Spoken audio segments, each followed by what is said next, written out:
IPL cricket tourney ಆರಂಭ ಆಗುತ್ತಾ ಅನ್ನುವಂತಹ ಸಾಕಷ್ಟು ಪ್ರಶ್ನೆಗಳು ಇದೀಗ ಎದುರಾಗ್ತಾ ಇದೆ. ಒಂದು ಕಡೆ ಕದನ ವಿರಾಮ ಉಲ್ಲಂಘನೆ ಆಗಿರುವಂತಹ ಹಿನ್ನೆಲೆಯಲ್ಲಿ ಮತ್ತೆ ಭಾರತ ಹಾಗೂ ಪಾಕಿಸ್ತಾನದ ಸ್ಥಿತಿ ಏನು ಅನ್ನುವಂಥ ಪ್ರಶ್ನೆಗಳು ಮೂಡ್ತಾ ಇದ್ರೆ, ಇನ್ನೊಂದು ಕಡೆ ಭಾರತ ಮತ್ತು ಪಾಕಿಸ್ತಾನ ಸಂಘರ್ಷಕ್ಕೆ ವಿರಾಮ ಘೋಷಣೆಯಾಗಿದೆ. Indian premier league cricket tourney ಆರಂಭ ಆಗುತ್ತಾ ಅನ್ನುವಂಥ ಪ್ರಶ್ನೆ. ಟೂರ್ನಿ ಆರಂಭಿಸುವ ಕುರಿತಂತೆ ಐಪಿಎಲ್ ಆಡಳಿತ ಸಮಿತಿ ಸಭೆಯನ್ನ ನಡೆಸಲಾಗಿದೆ. ಬಿಸಿಸಿಐ ಉಪಾಧ್ಯಕ್ಷ ರಾಜೀವ್ ಶುಕ್ಲಾ ಇಂದು ಸುದ್ದಿಗೋಷ್ಠಿಯನ್ನ ನಡೆಸ್ತಾರೆ. ಉಳಿದ 16 ಐಪಿಎಲ್ ಪಂದ್ಯಗಳ ಭವಿಷ್ಯ ಇಂದು ನಿರ್ಧಾರವಾಗುತ್ತೆ. ಹಾಗಾದ್ರೆ ಐಪಿಎಲ್ ಮತ್ತೆ ಪ್ರಾರಂಭ ಮಾಡ್ತಾರಾ ಏನು ಅನ್ನೋದರ ಕುರಿತಂತೆ ಈ ಒಂದು ಸುದ್ದಿಗೋಷ್ಠಿಯಲ್ಲಿ ಗೊತ್ತಾಗತ್ತೆ. ಈ ವಿಚಾರದ ಕುರಿತಂತೆ ಅಲ್ಲಿ ಮಾತನಾಡ್ತಾರೆ.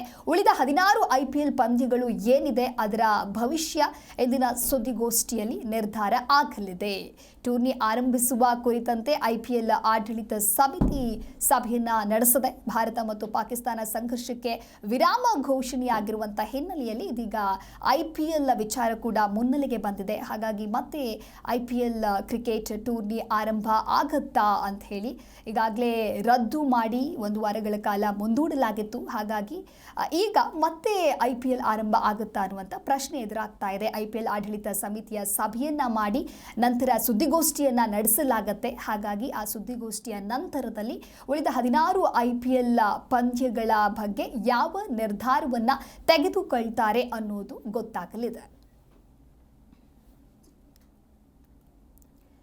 ಇನ್ನು ಭಾರತ ಮತ್ತು ಪಾಕಿಸ್ತಾನದ ಸಂಘರ್ಷಕ್ಕೆ ಒಂದು ಕಡೆ ವಿರಾಮ ಘೋಷಣೆ ಆಗಿದೆ. ಇನ್ನು ವಿರಾಮ ಘೋಷಣೆಯಾದ ನಂತರದಲ್ಲಿಯೂ ಕೂಡ ಕದನ ವಿರಾಮ ಉಲ್ಲಂಘನೆಯನ್ನ ಮಾಡಿ ದಾಳಿಯನ್ನ ನಡೆಸಿದೆ ಪಾಕಿಸ್ತಾನ ಅನ್ನೋದು ಕೂಡ ಗೊತ್ತಾಗಿದೆ. ಹಾಗಾಗಿ Indian premier league cricket tourney ಏನಾದರೂ ಆರಂಭ ಆಗುತ್ತಾ ಇಲ್ವಾ ಅನ್ನುವಂಥ ಸಾಕಷ್ಟು ಪ್ರಶ್ನೆಗಳು ಕೂಡ ಇದೀಗ ಜನರಲ್ಲಿ ಮೂಡ್ತಾ ಇದೆ.